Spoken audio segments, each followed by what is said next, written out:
Oh no. No. Too late. If you own a dog, you know exactly what just happened. And you know that specific flavor of horror that comes with it. The kind where you're trying to act normal in public while internally screaming, "My dog just ate poop in front of actual human people." And here's the worst part. This isn't a one-time thing, is it? Some dogs do this constantly. Their own poop, other dogs' poop, cat poop, rabbit poop. If it came out of something, they'll eat it. So what's happening here? Is your dog sick, deficient in something, just monumentally gross? Here's what nobody tells you. This behavior, it goes back thousands of years. And the reason it still exists today is actually kind of brilliant, in a deeply disturbing way. Imagine you're a wolf mother with newborn pups. They can't see, can't walk properly, can't defend themselves, and every few hours, they eliminate waste right there in the den. Now here's the problem you're facing. Predators hunt by smell, and feces broadcasts one very clear message. Something vulnerable lives here. Bears follow that scent, mountain lions investigate, rival wolf packs take notice. For a mother with defenseless pups, that smell is a neon sign saying, "Easy meal, come get it." So evolution came up with a solution. Mother wolves started eating their puppies' waste, immediately, instinctively, not because they enjoyed it, because the mothers who didn't do this lost their pups to predators. The ones who cleaned the den obsessively, their bloodline survived. Your dog still carries that programming.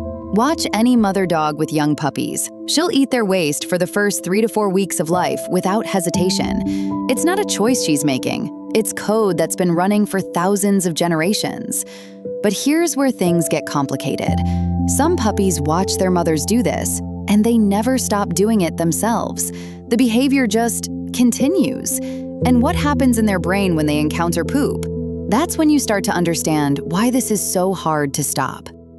Let's talk about how your dog experiences the world, because it's nothing like how you experience it.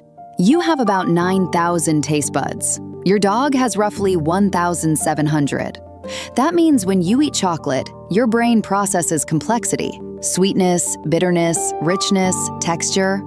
When your dog encounters chocolate, their brain basically says, chemical compound detected, theobromine present, toxic, avoid. They're not tasting delicious, they're running a survival analysis. So when your dog encounters cat poop in the litter box, their brain isn't processing disgusting waste product. It's processing undigested protein detected, fat content identified, investigate further. Here's why that matters. Cats are obligate carnivores with short digestive tracts, about 3 feet from entrance to exit. They don't absorb nutrients as efficiently as dogs do. So cat feces often contains partially digested proteins and fats. To your dog, that doesn't smell like waste. It smells like food. Is it horrifying to watch? Absolutely.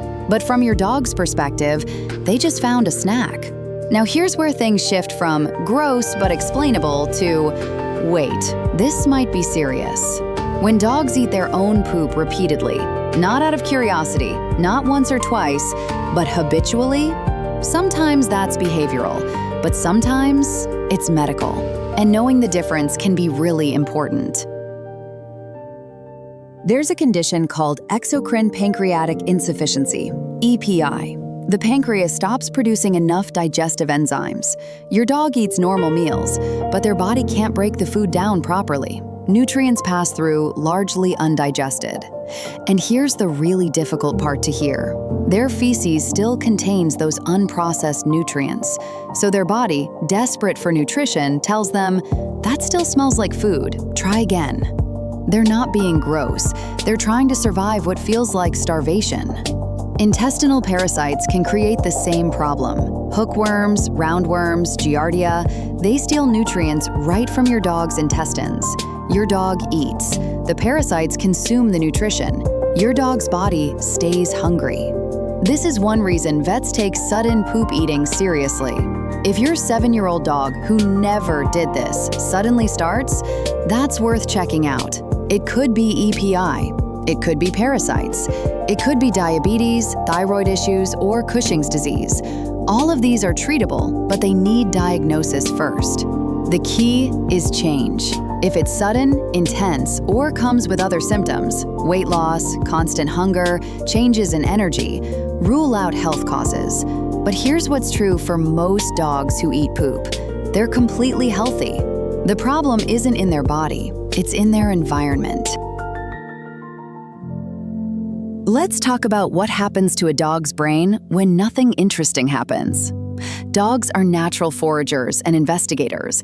In more natural settings, they'd spend huge portions of their day searching, sniffing, tracking, problem-solving. Their brains are wired for constant engagement with their environment. Now, picture this. You leave your dog in a yard for 8 hours. The toys they have? They've already investigated them 100 times. The smells? All cataloged.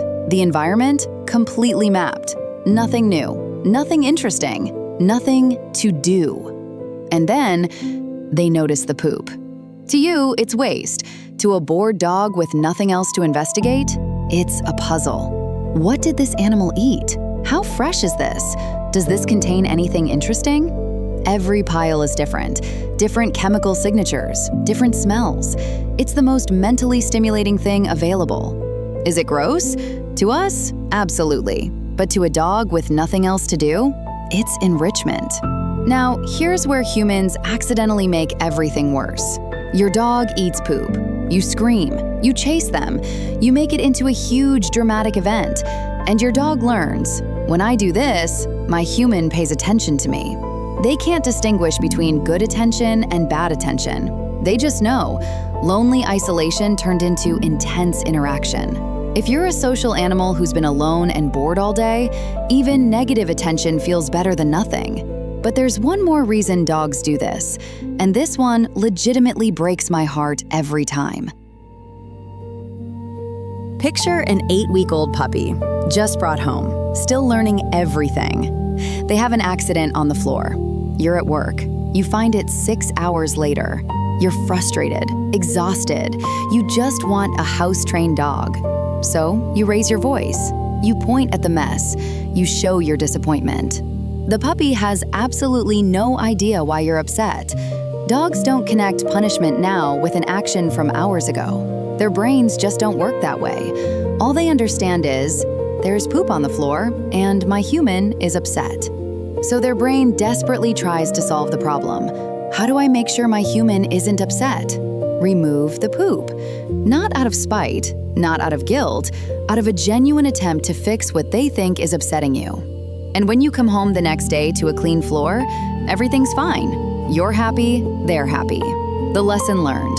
No visible poop equals happy human. So they keep doing it. This is why punishment-based approaches can backfire so dramatically. You don't get a dog who stops having accidents. You get a dog who hides the evidence.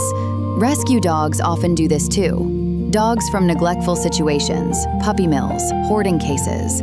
They learned early, waste in living space equals bad things happening. So they clean it up, frantically, compulsively. It's not disgusting to them, it's protection. And even years later, in a safe, loving home where they'll never be punished, that pattern can still run, because fear-based learning is incredibly persistent. But here's what you need to know. All of this, every single reason we've talked about, has a solution, if you know what you're actually dealing with. Step 1. Remove the opportunity immediately. No poop available means no poop eating. It's really that straightforward. Clean up waste the second your dog eliminates. Don't give them the chance. Step 2. If this is sudden or seems compulsive, see your vet. Rule out the medical stuff first. Blood work, fecal testing, pancreatic function tests. Make sure you're dealing with behavior, not a health issue. Step 3. Fix the boredom. Increase daily exercise, at least 30 to 60 minutes depending on your dog's breed and age. Add mental work, puzzle toys, scent games, training sessions, food dispensing toys. A mentally and physically satisfied dog doesn't need to investigate poop for entertainment. Step 4. Train a solid leave it command. Practice with treats. Reward heavily when they ignore things on command. Then use it with poop. Catch them before they eat it, not after. Step 5. Stop making it a dramatic event. If they eat it, stay calm. Don't yell, don't chase. Don't create a big reaction. Just clean it up. Redirect them to something appropriate. Move on. Step 6. Deterrent supplements exist, but results vary wildly. Some people add things to food to make their dog's own waste less appealing. Ask your vet before adding anything new to their diet. Most dogs respond to one or more of these approaches within a few weeks. The behavior decreases, then stops. But here's what matters most. Understanding why changes everything about how you respond. Your dog eating poop doesn't mean they're broken. It doesn't mean they're disgusting, deficient, or deliberately trying to horrify you. It means they're a dog, with thousands of years of scavenging instincts still running in the background, with a sensory system that works completely differently than yours, with learned behaviors that made sense in their past, even if they don't make sense now, with fears you might have accidentally created while trying to do the right thing. They're not choosing to be gross. They're just living in a body that was designed for a completely different world, a world where eating everything available meant survival, where cleaning the den meant protecting your family, where poop wasn't waste, it was information and opportunity. Your job isn't to punish them for instincts they can't control. Your job is to understand what they're actually communicating. I'm bored. I'm scared. Something doesn't feel right in my body. I'm still learning what's okay here. Once you understand what they're trying to tell you, everything shifts. You stop fighting against your dog. You start working with them. You stop seeing a problem that needs fixing, and you start seeing a conversation that needs listening. Decode what they're telling you, and love them anyway, even when they eat poop.